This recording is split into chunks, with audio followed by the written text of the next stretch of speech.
আর তুই ভেবে দেখ, এই জিন্দেগিটা তোর নয়, জিন্দেগিটা হলো আমার দেওয়া।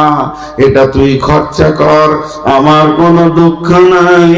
শুধু দুঃখ এতটুকু হয়, আমি ডাকবো তুই সাজদায় লুটিয়ে পড়বি। টাকা নেব না, পয়সা নিব না, নিব না তোর কাছে একটা নয়া, নিব না তোর গাড়ি বাড়ি। কিয়ামতের দিন একটা হিসাবের দিন আসছে। সেই হিসাবের দিন যখন এসে যাবে, প্রথম প্রশ্ন করা হবে, তুমি তোমার জিন্দেগিটা কোন কোন রাস্তায় ব্যয় করেছো বলো। হে যুবক, যৌবন কালটা কোন রাস্তায় ব্যয় করেছো বলো। এবার তিলে তিলে হিসাব শুরু হলো। কেমন হিসাবটা শুনেলেন? হিসাবটা একবার শুনেলেন।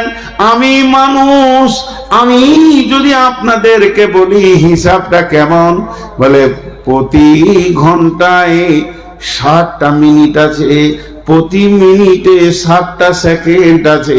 তুই 1 সেকেন্ড 2 সেকেন্ড করে করে একটা মিনিটকে পুরা কর।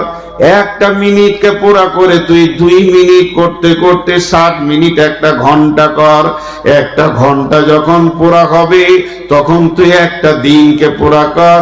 এইভাবে একটা দিনকে পুরা করে দিয়ে তুই একটা মাসকে পুরা কর, একটা বছরকে পুরা কর। একটা বছর যখন পুরা হবে, তুই 12 বছর একটা যুগকে পুরা কর। তোকে আমি 5 যুগ জন্ম দিয়েছিলাম, তোর পেছনে আমি 5 যুগ নিঃশ্বাস আর পানি খাবারের ব্যবস্থা রেখেছিলাম। 60 বছরকে আমাকে পুজিয়ে দে। জিন্দেগিটা কোন কোন কোন কোন কাজে লাগিয়েছি।